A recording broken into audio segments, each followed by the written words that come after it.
तो स्टूडेंट्स ये last section बचा था IUPAC वाले पोर्शन में। Some common names of some important compounds है ना। तो देखो जैसे मिथाइलिन है, इस ग्रुप को मिथाइलिन बोलते हैं, इस ग्रुप को इथाइलिन बोलते हैं, इसको इथाइलिडीन। स्ट्रक्चर्स आपके सामने बने हुए हैं। ठीक है, मिथाइलिन का मतलब क्या, मिथ मतलब एक कार्बन, इथ मतलब दो कार्बन, दो कार्बन है ना। ईन, इसको आप ऐसे याद रख सकते हो कि इन इन नाम्स में जब ईन आ रहा है तो ईन का मतलब ये है कि एक कार्बन जो है सॉरी एक मॉलिक्यूल जो है वो दो बॉन्ड बनाएगा। ठीक है, ईन मतलब डबल बॉन्ड होता है ना, तो इसको हम इस तरह से मतलब हमको अल्टीमेटली रटना तो है ही, रटने का तरीका ये ठीक रहेगा कि आप ईन को ऐसे याद रख लो कि ईन मतलब दो बॉन्ड एटम्स बनाएंगे। ठीक है, अब मिथाइलिन में एक ही एटम है तो वो एक ही एटम दो बॉन्ड बनाएगा। इथाइलिन में दो एटम्स होते हैं तो दोनों कार्बन एक एक बॉन्ड बनाएंगे। इथाइलिडीन में देखो, इथाइलिन और इथाइलिडीन में क्या फर्क है, इसमें भी दो कार्बन होते हैं, इसमें भी दो कार्बन होते हैं, इसमें दोनों कार्बन एटम एक एक बॉन्ड बनाते हैं, इसमें एक ही कार्बन एटम दो बॉन्ड बनाता है। ठीक है, तो ये हो गया इथाइलिडीन है ना। तो ध्यान देना, ये कॉमन नेम्स है, ये IUPAC नेम नहीं है। ठीक है, जैसे फॉर एग्जांपल अगर कोई कंपाउंड है ये मिथाइलिन डाइब्रोमाइड या मिथाइलिन ब्रोमाइड, ठीक है, दोनों का मतलब क्या है कि मिथाइलिन पर ब्रोमीन लगा हुआ है।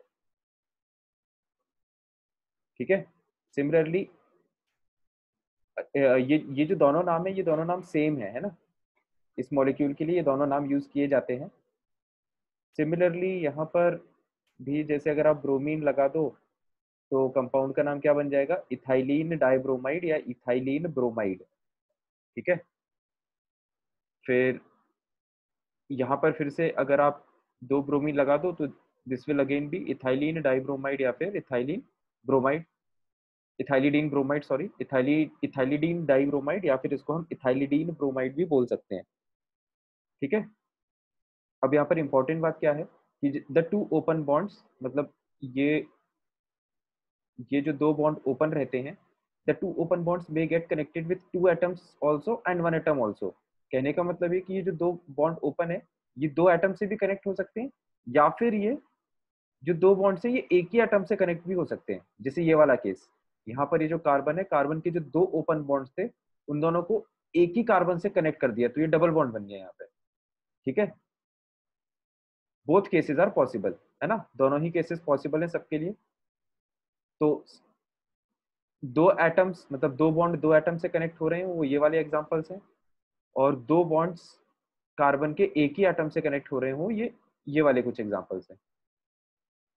अब यहाँ पर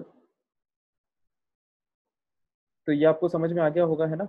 यहाँ पर देखो जैसे इस ग्रुप को क्या बोला गया है, मिथाइलिन है ना, क्योंकि ये C डबल बॉन्ड ये मिथाइलिन ग्रुप है तो इसको क्या बोला गया है, मिथाइलिन।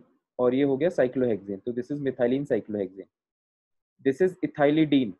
ठीक है, इथाइलिडीन का स्ट्रक्चर ध्यान से देखो है ना, एक कार्बन पे कोई चेंज नहीं है, दूसरा कार्बन जो है वो दो बॉन्ड बनाता है। तो एक कार्बन तो नॉर्मल है CH3, दूसरा कार्बन दो बॉन्ड बनाता है, तो ये स्ट्रक्चर हो गया इथाइलिडीन है ना। तो इसको हमने बोला है इथाइलिडीन साइक्लोहेक्सेन। ठीक है, अब कुछ लोगों को ऐसा डाउट हो सकता है कि सर ये दो बॉन्ड है तो भाई दो अलग अलग एटम भी तो हो सकते हैं, जैसे यहाँ पर ब्रोमीन हो सकता है, यहाँ पर क्लोरीन हो सकता है। ठीक है, तो ऐसे केसेस में फिर अपन ये कॉमन नेम्स नहीं यूज करेंगे। ठीक है, उस केस में फिर अपन IUPAC नेम से बताएंगे।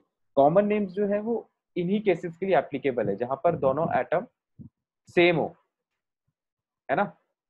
या तो जो दो बॉन्ड है वो दो एटम से बॉन्ड बनाएंगे तो उस केस में दोनों एटम सेम होने चाहिए है ना, नहीं तो ये जो दो बॉन्ड है ये एक ही एटम से बॉन्ड बनाएंगे। जैसे यहाँ पर ये जो दो बॉन्ड है ये एक ही एटम से बॉन्ड बना रहे हैं, तो इस केस में तो एक ही एटम है तो सेम और डिफरेंट की बात ही खत्म हो गई। ठीक है, तो ये कुछ इंपॉर्टेंट ग्रुप्स हैं मिथाइलिन, इथाइलिन और इथाइलिडीन जो आपको याद रखना है।